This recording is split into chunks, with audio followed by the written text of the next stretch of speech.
a question. What comes to mind when you think about the future? For many of us, that can be something really hard to do. Our minds are clouded by catastrophic predictions and dystopian futures, and our bodies are filled with fear and anxiety. Does anyone relate to that? Yeah. But there's also this unsettling feeling in accepting that to be the fate we're heading towards, right? I mean, how many of you just now, I know it was not a lot of time, but how many of you just now actually saw a world you want to live in? A world that you deeply desire in your heart, that will make you feel like you could fully exhale, where more of what you love gets to exist. There's a specific type of grief that comes up whenever we see the distance between the world as is and the world we feel it could be, between the future we anticipate will happen and the future we actually desire it to be. And sometimes there's this little voice that comes up and tells you that maybe your desired future will never come to reality. We've heard that voice. And we've wondered to ourselves, why does imagining the futures we want to live in feel so hard? And why does hoping they'll come true may feel even naive at times? So, we went looking for answers. We read, we interviewed, we listened, and then we gathered with others. We had small groups, 2 sessions with a week in between. We made art, we moved our bodies, we sat with hard feelings, and then we imagined together. And what this research found, the heart of what we want to tell you today, is that any difficulties in imagining otherwise are not a personal failing. It doesn't mean that you're too cynical or that you've given up thinking about the future. It's structural. It's the predictable result of systems that were never designed to make space for your dreaming. Think about it. We live in a world constantly telling us what the future will look like, with trends and forecasts pointing towards these inevitable trajectories. But these stories that get circulated and platformed, they serve a very particular vision of what progress looks like. More growth, more consumption, more efficiency, more technology, more money, more, all in the same structures of power, but just with better software. And when we hear these same stories over and over and over again, from the headlines to the movies and everywhere else, they can start to feel like facts. They can feel like gravity pulling you towards a future that you didn't sign up for. This is the colonization of imagination in action. It's when one person's vision of the future becomes the only one that's available. The horizon gets filled with their timelines, their desires, and their ideas for what's possible. And when this happens, our own imagination can quietly retreat. It doesn't mean it's gone, but the conditions for it to thrive have been dismantled. And all of this can create a bit of a downward spiral. When we struggle to imagine otherwise, it can be hard to have hope. When we don't know what to hope for or move towards, it can be paralyzing. And when we don't know how or where to act, these systems that have narrowed our imagination in the first place get to stay just as they are. When we spend all of our energy just trying to get through the day, dreaming can feel out of reach. But none of this is accidental. It's all by design. But something intrigued us. Time after time, across history, people have found ways to imagine otherwise, to act towards their desired futures, and to feel something that looked like hope, even against all circumstances. From the ballroom scene created by Black and Latinx queer communities in the middle of the AIDS epidemic, where they created a world of beauty, joy, and belonging in a world that didn't accept their wholeness. To indigenous communities across the globe, maintaining their ceremonies and languages as a living practice, resisting the present, and refusing to accept the present as the limit of possibility. Those and many other moments across history have showed us that we've been getting hope wrong. We tend to see hope as a feeling, something you either have or don't have, something that comes up when circumstances look good and disappears when things get hard. But that's not what hope is. Paulo Freire dares to say, hope is a fundamental requirement of human existence, necessary for the transformation of our reality. Mariam Kaba says hope is a discipline, not a feeling but a practice, something you cultivate daily, even in the face of grief and fear and sadness, And even when the evidence for things getting better is really thin. So hope is not what you feel when things look good. Hope is what you practice when they don't. And the communities who have most needed to practice it are the ones who have most deeply understood it. As a participant said in one of our workshops, cynicism is the actual luxury. Apathy is a privilege, and often those who can afford to stop hoping are those who might not need anything to change in the first place. For everyone else, hope can be seen as a survival skill. And there's another piece to hope that isn't always talked about. We hear about it on this individual level as something that one has, but this overlooks a key element, that hope is deeply relational. We watched this unfold in real time in the workshops. Strangers came together to explore their relationship, assumptions, desires, and fears when it comes to the future. Many came in carrying exhaustion, cynicism, and even anxiety about the future. But as they began to share with one another, opened up, speaking vulnerably and honestly, they discovered that they weren't alone. The feelings and fears that they had been carrying privately turned out to be shared. And desires that they had been disconnected from turned out to be held by the person sitting right across from them. And the desires that came up in these spaces were beautiful. People longed for slowness, for nature, for safety, for connection, for simple things, for deeply human things. And it was in this recognition, the communal holding of all of these fears and desires, that a sense of solidarity began to emerge. As one participant said, "I came in as a person and I left a village."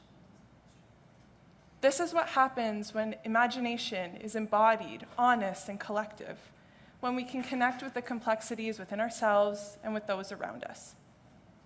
And when we imagine together, it transforms our ability to picture alternatives and to sense that change is really possible. Hope, then, in the same way, is something that we can hold and grow together. Just like how imagination expands through relationship and contact with each other, hope grows when we are in it together as well. And it doesn't have to be something that we manufacture alone. You don't just hand hope out to people, but when the conditions are right, the hopeful parts of themselves can come to the surface. And then something else started to happen in those rooms. People started to feel like they could act. Agency was felt before it was known, and it arrived unexpectedly, in a very relational, local, and specific way. By inhabiting the desired future, even briefly, people realized that it didn't feel as foreign as they thought. So through the models and conditions we created in the workshop, people realized that the future wasn't only in the future, but was already here as seeds.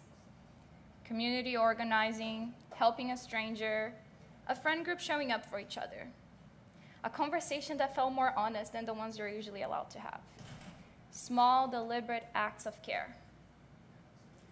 But these are not small things dressed as meaningful.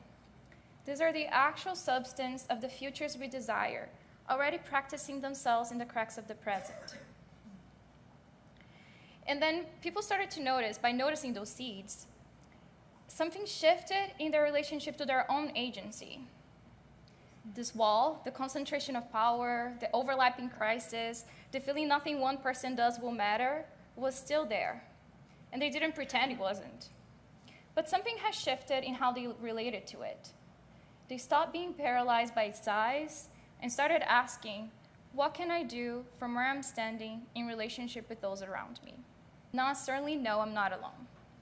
I can start doing things, and they'll have an impact, and then others will join. Or even how there's beauty in starting small, or how every change starts at a cellular level.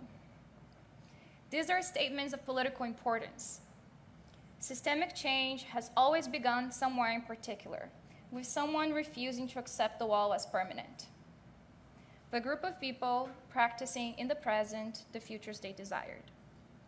As another participant said, bigger changes across history have been made with less. So, we're living in a time of genuine crisis. You don't need us to tell you that. You see it and you feel it. These intersecting crises, political, ecological, epistemic, are so real, and they are pressing on all of us. But the response that most of our institutions are offering is more analysis. more forecasting, more strategic planning, more technology, more thinking. But thinking is not what we are short on. We are short on imagination. We are short on the conditions that allow our imagination to flourish. We are short on the spaces where we can come together, dream honestly, and discover that we are not alone, that the desires that we have might not be as insular as we thought, and that a lot of people want some of the same things. So, we need to create more of these spaces in our schools, in our families, in our organizations, in our communities. We need to treat collective imagination as a practice, something that we do regularly, together, and with our whole beings, not just with our analytical minds, but with our bodies, our hearts, our feelings, and with the part of us that still, despite everything, continues to reach forward towards something better. The work of Futures Practice is not just about anticipating change. It's about cultivating the inner and collective conditions that allow people to believe that they belong in the future, and that the future also belongs to them. You cannot build a future that you cannot imagine, and you cannot sustain that imagining alone. So if you want to rebuild your own relationship with imagination, or help others rebuild theirs, here's a little bit of what we learned. Start with the body. Imagination is embodied, relational, and emotional. Movement, breath, play, sensation are not preparation for the real work. They are the real work, as they help us break out of patterns that constrict our imagining.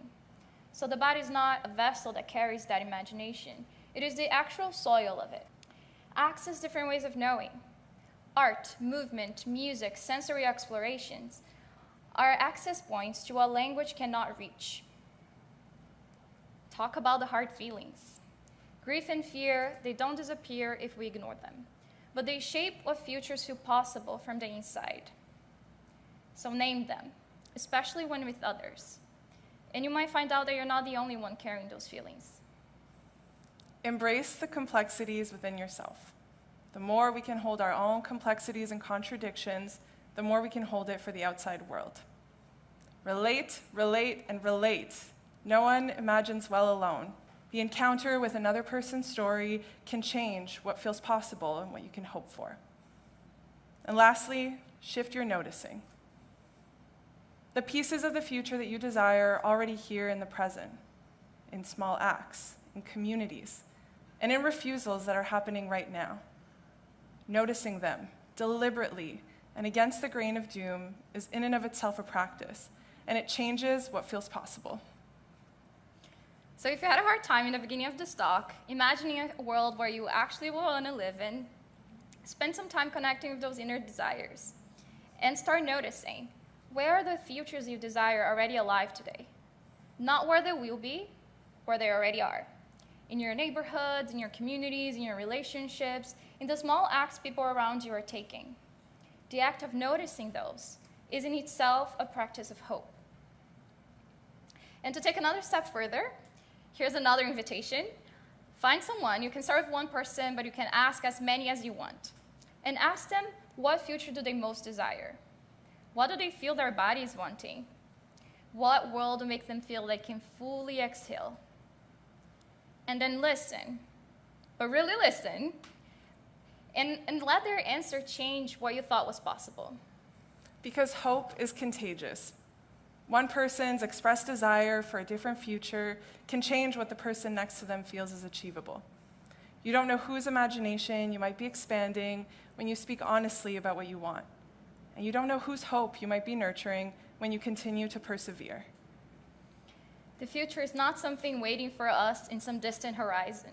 It's something we're already making, through what we pay attention to, through what we notice, through what we refuse, and through what we nurture.